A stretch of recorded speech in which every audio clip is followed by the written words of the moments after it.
A lovely welcome to the Cauldron here on Times Television. This is the program which gathers the very best in terms of news editors from the various best newsrooms in Malawi. This is the Cauldron where editors meet. My name is Chavez Banda, and today again we have one of the best news editors in the country by the name Mbawo Chavula. She's the news editor for Blantyre Synod Radio. She wants to help us talk about issues that are happening in this particular country. And today we want to look at the issue of the weight that people have to endure so that they can start to see the benefits of the vote which they cast in the year 2020. A lot is happening, a lot is being said out there that perhaps with the passage of time, nothing tangible Malawians can see with the coming in of the new administration. Once again, my name is Chavez Banda. We will also take time to get international,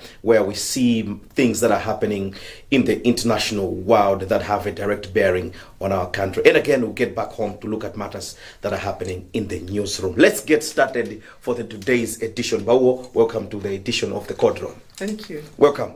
We have said, until when should people wait to start experiencing the changes that they hoped for when they woke up that 20th or 23rd June cold morning to cast their vote?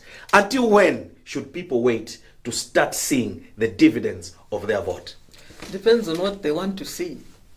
The others, maybe they're seeing what they wanted to see. The majority, of course, they're complaining, but what exactly are they complaining about?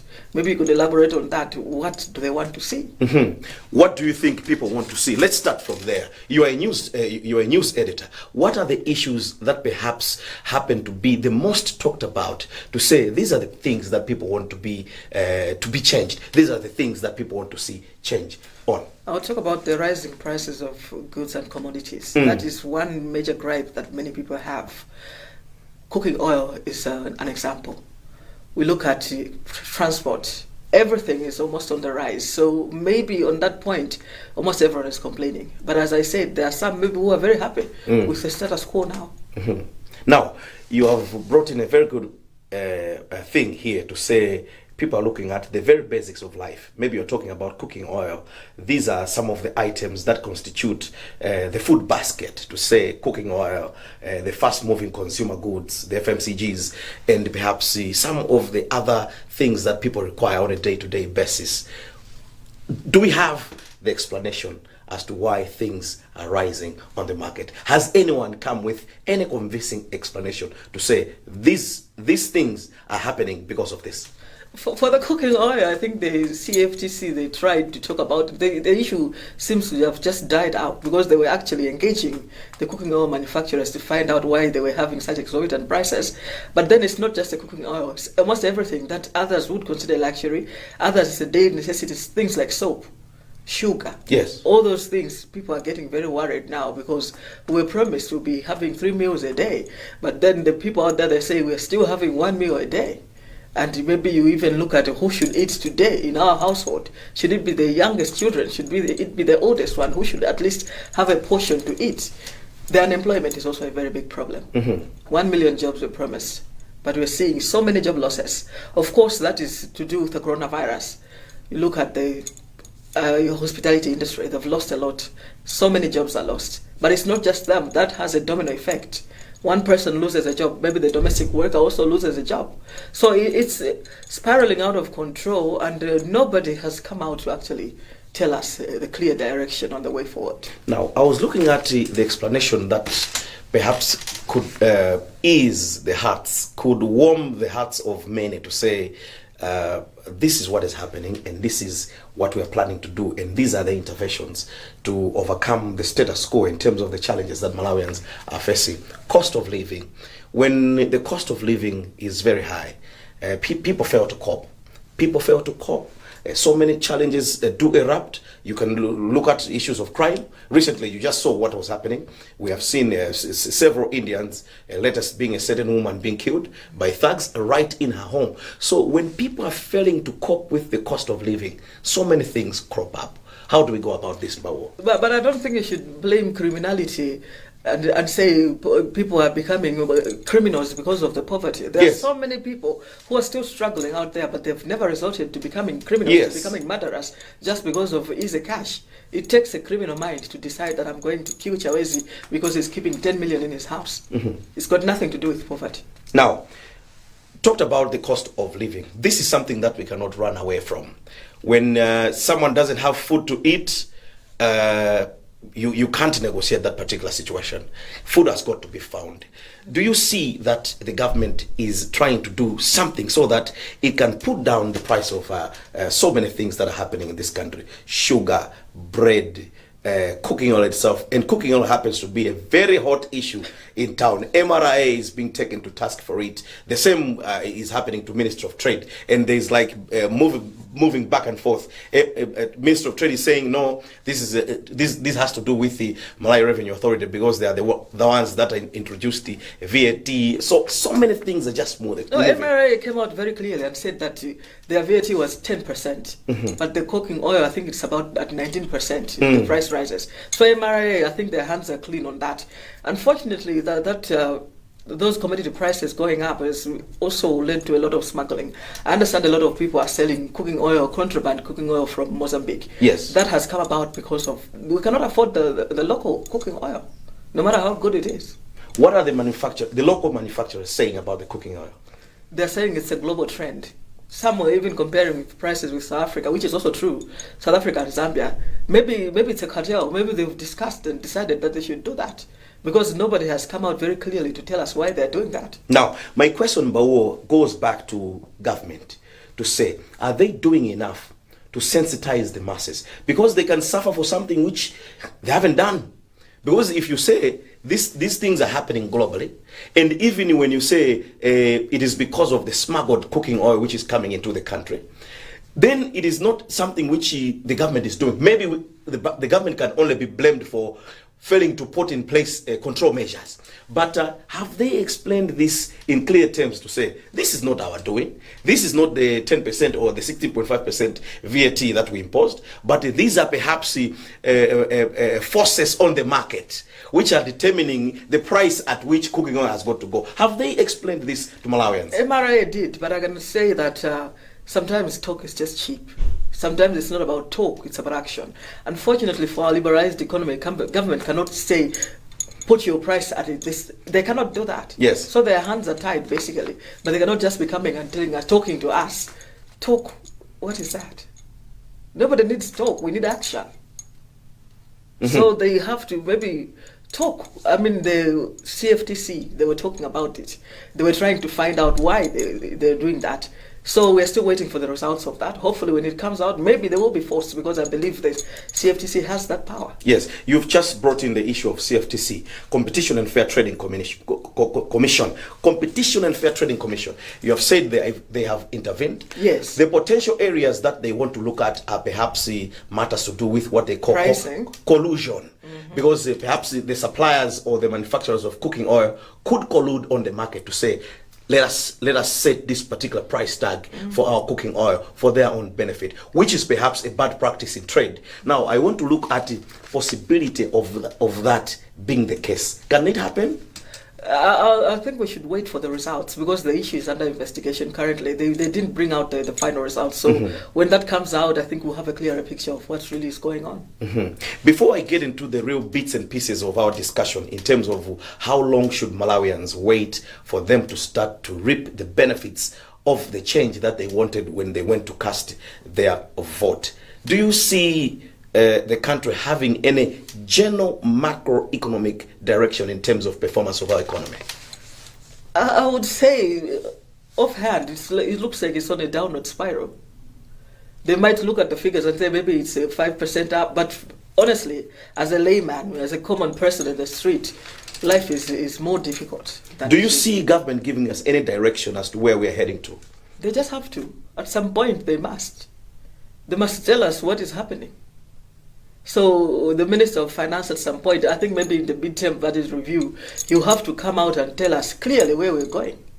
because we have to be heading somewhere, whether it's downwards or upwards, but we have to know what's really happening. But personally, on a personal level, many people are feeling the pinch. Our economy has always been said to be one that requires careful handling. Do you think the current administration is doing that? Every economy requires careful handling, no matter how big or small it is. So we do not yet know, we do not have clear parameters on where we are headed as at now. And that brings us to the question you were asking, where are we going? At the moment, I can clearly tell you that I don't know. Two Because things. It's not clear. Yes, you have just highlighted a very good point, that we have to have the parameters upon which to judge as to whether the economy is doing well or not. I'll bring in one or two. Let us look at the issue of the macroeconomic indicators, inflation. Where are we? Are we in a healthy position to say, already now maybe our inflation is in double digits, which is not a very good situation in terms of the performance of the economy, because prices will always be high, as we are always saying. And the kwacha is falling almost every day. Look at the availability of forex. Just yesterday, if not 2 days ago, we are saying that the dry funds of our country in terms of forex are directly attributed to the decision which was made by the previous regime to stop what they call the currency swaps. So you can see that so many indicators are happening to be in red to say But they are the not blame favoring game us. is not going to help us. What are you doing to rectify the situation? Don't blame the DPP, it's gone. We are looking at the Trans Alliance now. How are they helping us? What can they do to reverse whatever was wrong during that time? So let's not go back and say the previous government did this. That is gone. What are you doing now at this moment to rectify that? All right, let's move forward a bit. You've talked about our economy not perhaps ticking as we always expect. But the problem is things are always trickling down to the common person to say life is hard on the street, life is hard in the communities, and life is indeed hard even wherever people are. Going forward or moving forward, how should we proceed in Pawo? When you look at the current situation we find ourselves to be, the coronavirus is amidst us, and right now we're in the third wave. Things don't look quite rosy. What do we do? I think we just have to brace for more hardship because the corona is not going anywhere. I heard that even around October it should even get worse. We are in the wave indeed, and you can see it clearly. That although we are struggling to make things normal, things are no longer as normal. So this is the new normal. Let us adapt. If it means embracing hardship, we just have to. You know, we can only blame the government to a certain extent, and you can give them also a bit of a leeway. Yes. Knowing that they inherited a government at a time when the whole world was in a crisis. It's not just Malawi, it's the whole world. Everywhere across the world, people are losing jobs. People are dying. So the main focus now, every country is going back. It's becoming insular. So who cares about Malawi? So we have to decide as a nation, how do we go forward? Do we embrace the hardship? Or is the government going to loosen some controls to ensure that at least the money trickles down to the lowest person on the streets, as you were saying? Mm-hmm. Yes, I like the point that you have brought about to say everywhere else, things are not easy, things are tough.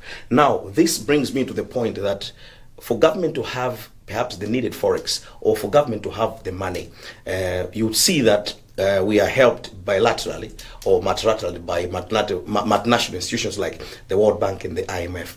Minus the Bretton Woods institutions, we also get help on a bilateral basis. Maybe the British, the Japanese, the Canadians, and the rest of the world, or the Germans, do help us.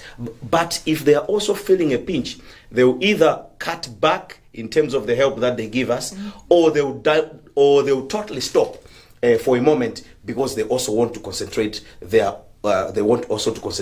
on their own problems. Do you see this as being the effect that we're experiencing now? They would not totally stop, but definitely they've put a lot of brakes. Because even those countries you're talking about, so many have lost their jobs and they're now on welfare. Yes. So the government has to consider its people right within their own countries. Instead Yes. of thinking there are people in Malawi who live on less than $1 a day or whatever. There are people who are homeless. There are people who are jobless. And who would want to go and help the neighbor when they Yes. are failing to eat in their own house? So this is something we have to decide as a nation on the way forward. It's a dog-eat-dog situation, And sometimes it will have to come down to an individual deciding on their own family level how to help themselves without looking to the government. Because the government cannot look after all of us. I mean, some will slip through. I want to look at a few nobility of intentions that we have seen in the current administration. We can't say everything is bad, and we can't say they don't have the intention or the goodwill to make sure that Malawians also do better. Let's look at a few tax measures that they have taken. One, they have introduced 100,000 tax-free band. Do you think the 100,000 kwacha, which perhaps is the one to trigger income tax or payee for any employee who is getting in excess of 100,000 kwacha. This 100,000 kwacha, which they have introduced for people who are working, to say if you get this, you don't have to pay tax. Is this a good move? Can it trigger a little bit of economic activities in the economy? It was a good move, but then how many are actually hitting even the minimum wage? You find that there are very few people getting even 50,000 kwacha, which is supposed to be the minimum wage. Nobody cares about that. So they're getting, you find maybe people are in the 80s, 70,000s, and everything has already risen. The prices of goods and commodities are already high. So it's not really reflecting.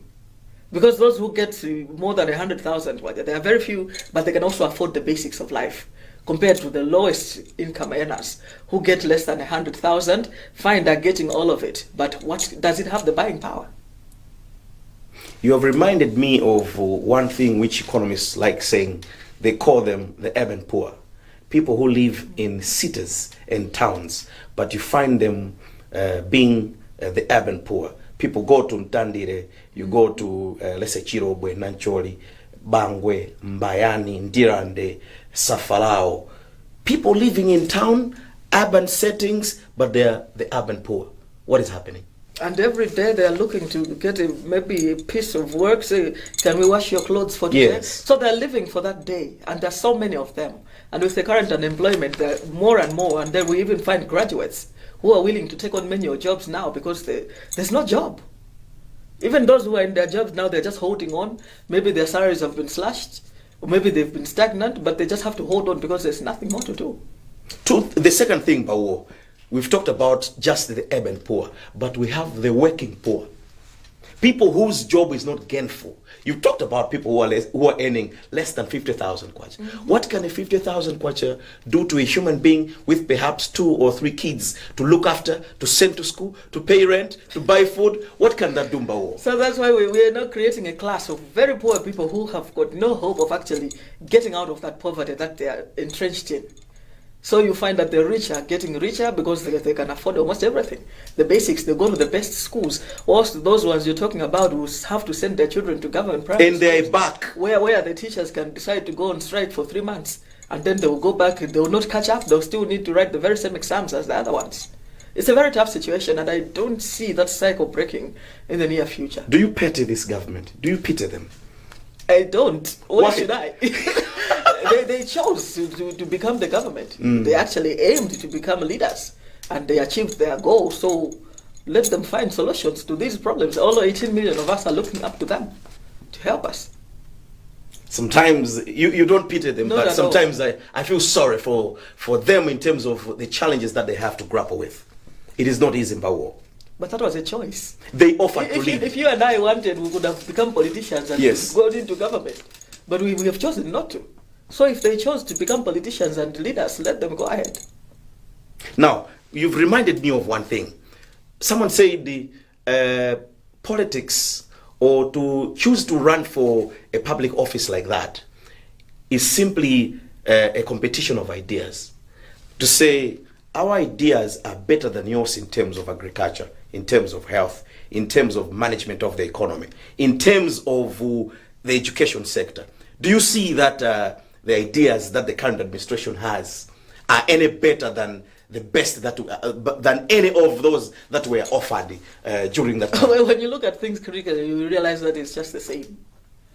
And then they'll say, no, we're just continuing with what they were doing, and others will say they are just launching what we already did. So it's basically just the same, just differently worded semantics. Until when? That's the question. Until when should people wait to start to notice or tell the changes in terms of the power over change that happened? Maybe we should stop looking at things in a broader view and now be more individualistic and decide and determine for yourself, for your own sake and your family's sake, that I want a better life for me and my children, for me and my wife, me and my daughters. And then on your own, when you change your mindset and you stop looking to government for everything, maybe you could make a difference. And then your neighbors will see that, oh, she's doing this, he's doing this. Maybe things are working out. Let me try that. And then it will be a revolution. The second tax measure which they have taken, which is trying to show a little bit of good intention, they have introduced what they're calling duty-free week. Do you think it's going to make any difference? That duty-free week, it has a lot of connotations to it, because they say you have to be very tax compliant.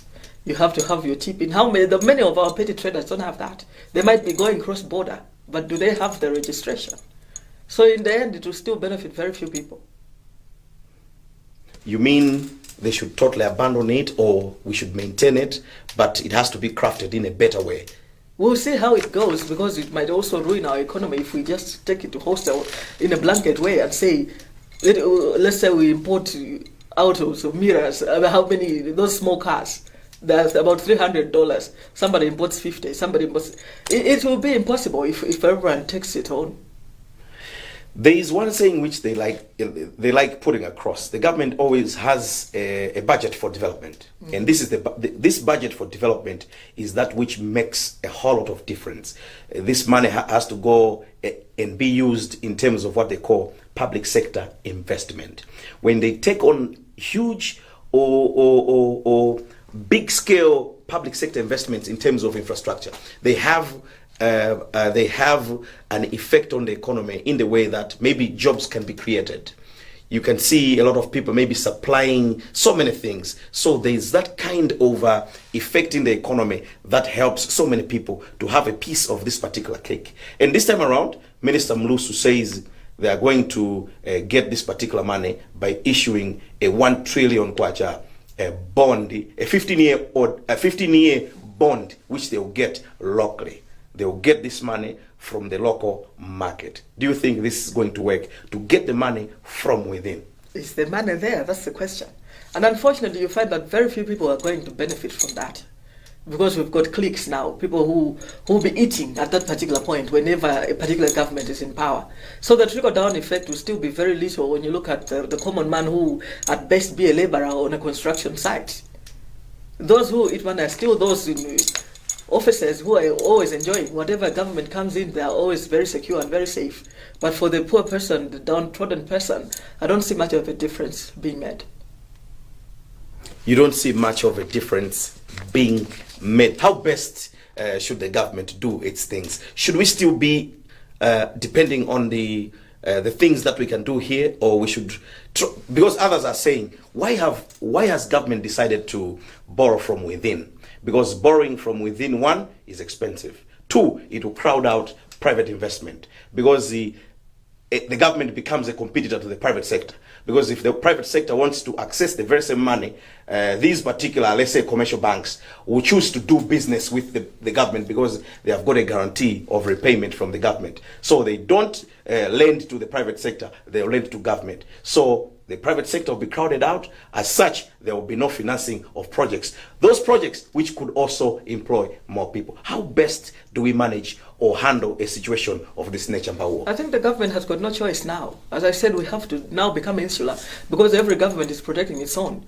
The World Bank is not going to just decide to give us a loan now. They've got issues to do. They're looking at maybe vaccines, what have you. So if we want to develop, and this is for our own development, either we look to non-traditional donors, yes, non-traditional borrowers and lenders, and decide what do we do. Otherwise, we will stagnate. But the government, I believe on this one, it was not wrong. You've reminded me of one thing, Bawo, to say the World Bank always says when you look at official development assistance that the government of Malawi gets and the foreign direct investment that we register, if the amounts of ODA and FDI combined do not surpass the amounts that perhaps we've been able to realize in the past in terms of labor market remittances, that the remittances that come from the diaspora, the money that your brother, your sister who is working in the UK or in the US sends back home. But the challenge has always been the fees that are charged to transfer that money from abroad to here.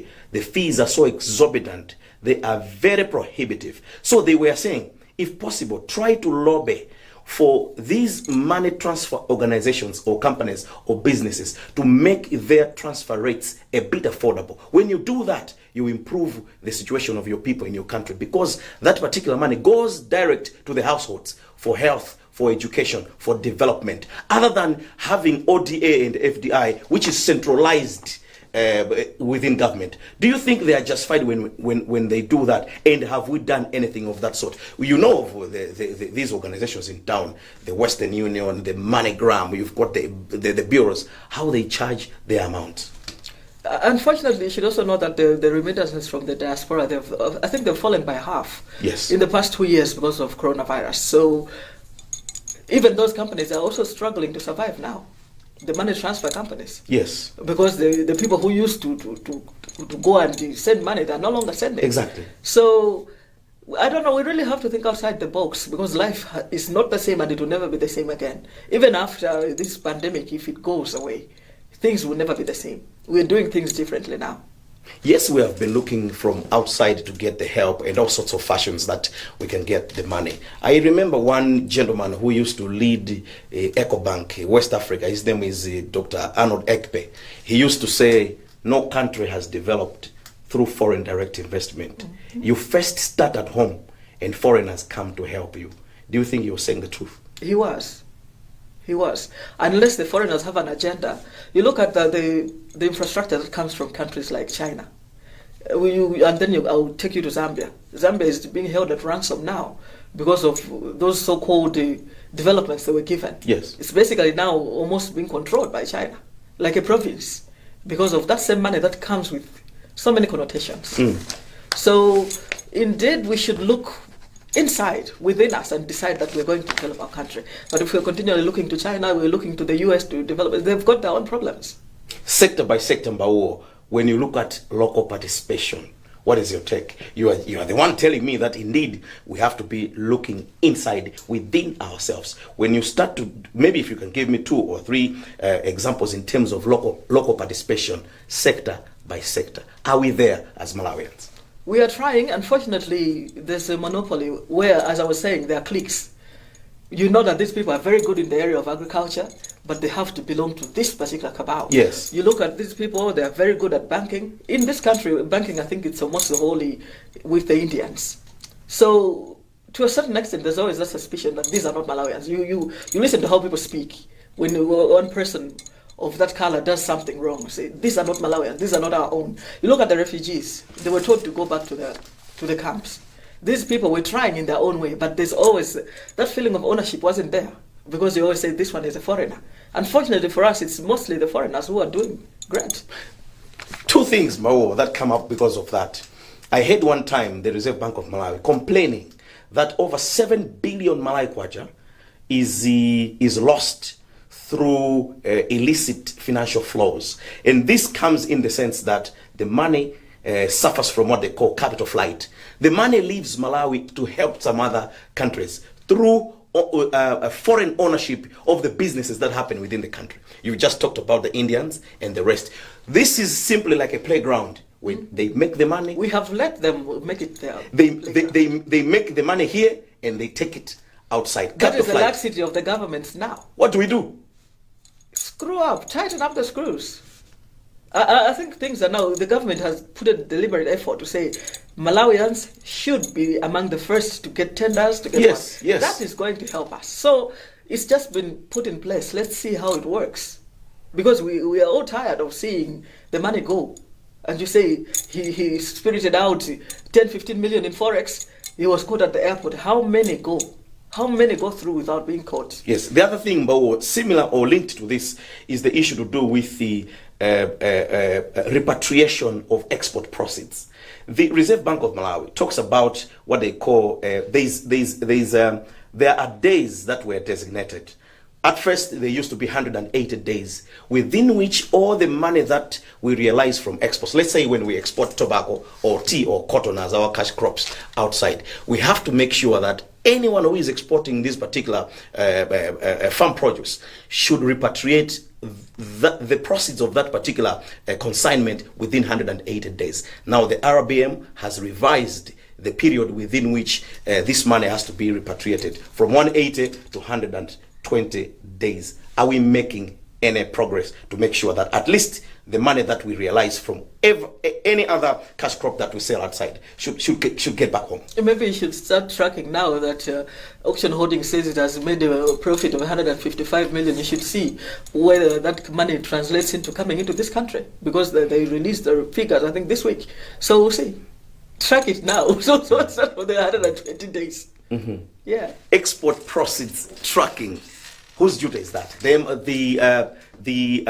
Reserve Bank of Malawi, or perhaps in this case you're talking about the Auction Holdings Limited. Mm-hmm. Is that so?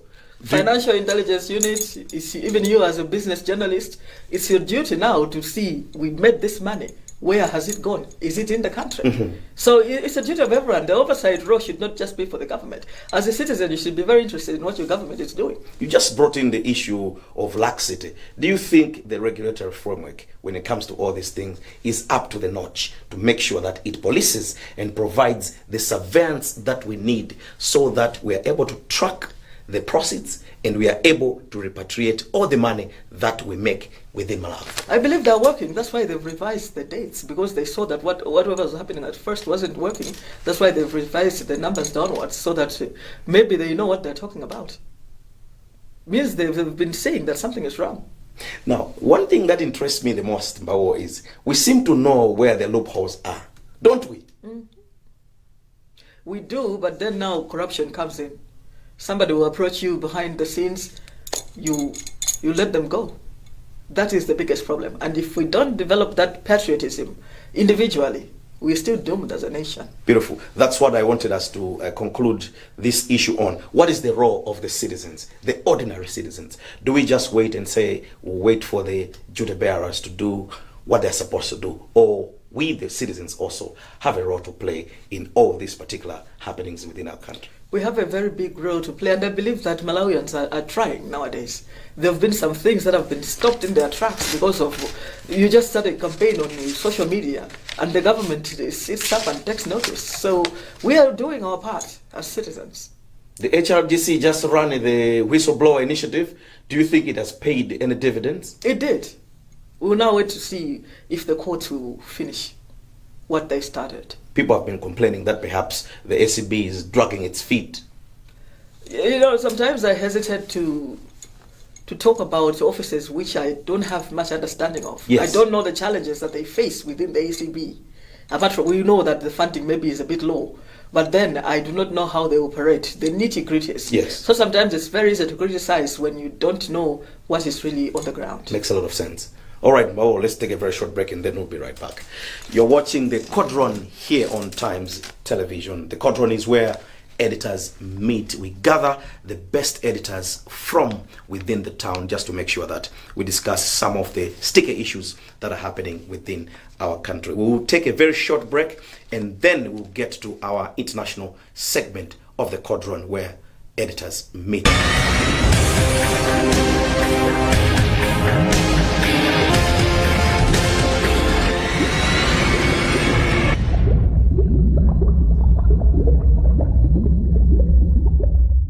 Welcome back to the Cauldron where editors meet. My name is Jawes Banda and today we have Mbawo Chavula. She's the news editor for Blantyre Synod Radio. We've just discussed the question, until when should Malawians wait to start to notice or reaping the benefits of their vote which they cast on June 23rd, 2020.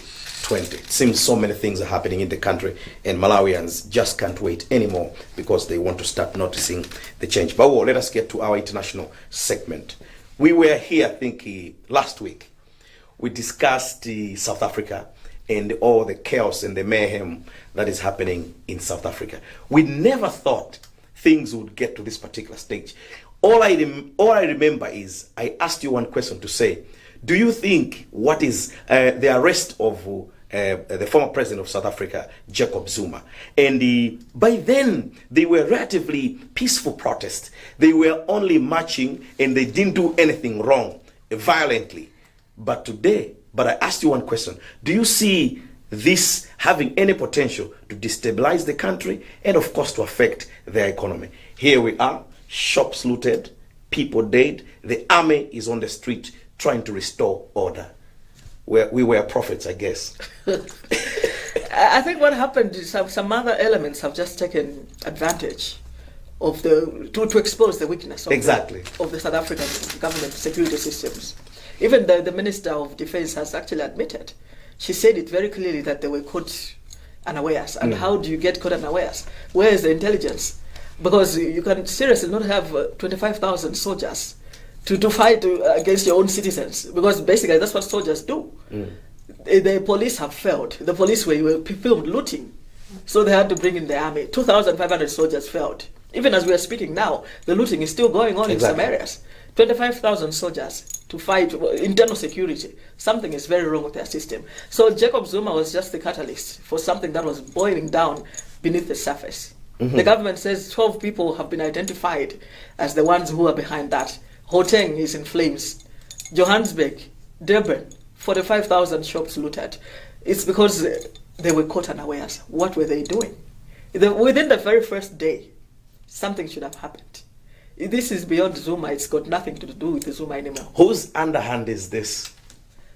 Now, that is something that the ANC, because it's very entrenched with the government and the party, there's not much difference. So it's a question of maybe trying to undermine Mr. Ramaphosa. Be free to speak. I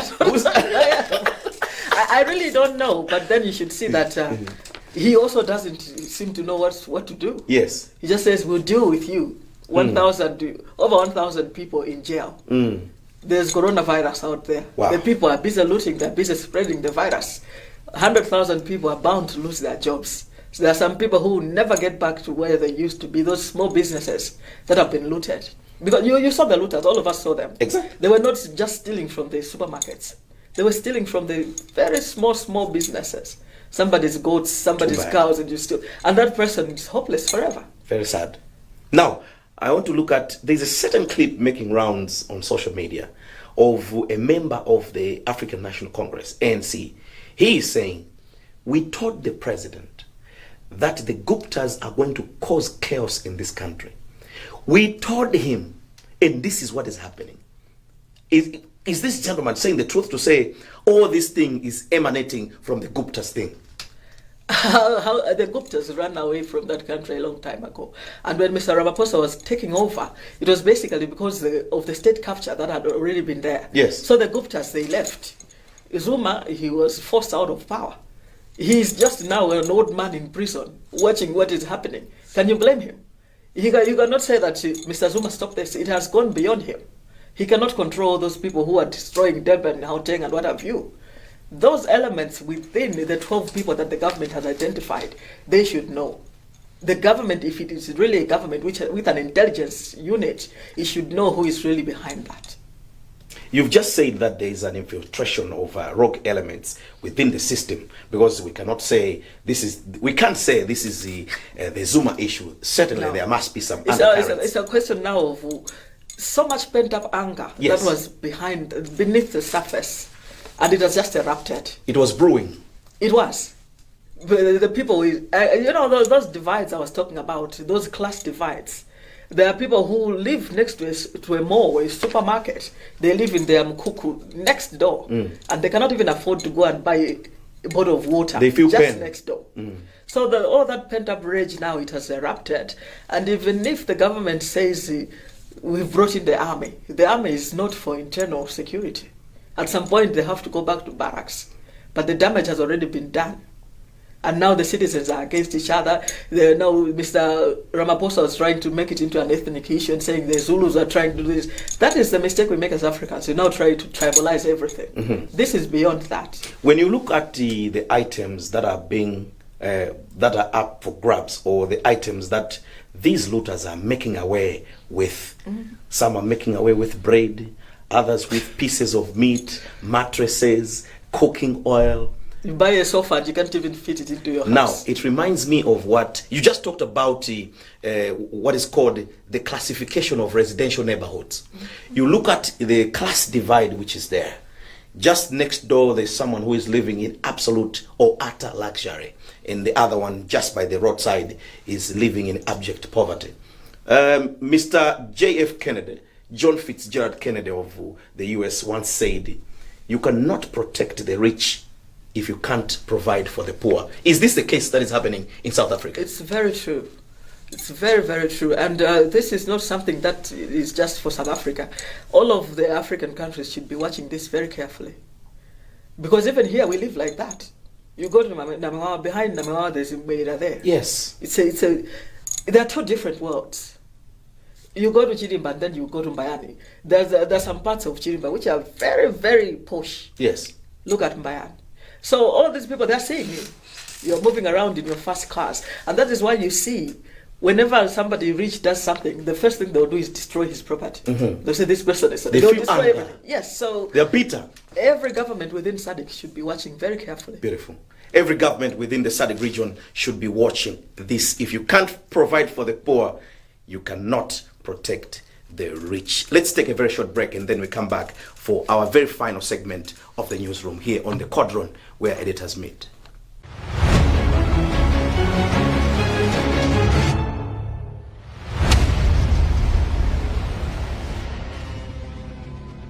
Welcome back to the Cauldron, where editors meet. My name is Jawes Banda. For the very last time, I have Mbawo Chavulwa. She's the news editor for Blantyre Synod Radio. Mbawo, time is not on our side. Let's take a few things in terms of the newsroom. Reporting violent scenes. We'll still relate this issue to what is happening in South Africa. Sometimes we can see reporting in war-torn zones. You are a seasoned journalist, someone who has been in the trade for quite some time. How do reporters of today report violent scenes in violent or war-torn places, or anything that is not, sometimes you can use the term printable, anything that is not printable? I believe we try. You remember that we had demonstrations in this country last year. I think they were very adequately covered. We had some casualties from the police as well as from the other side with the people, but I believe that we're trying.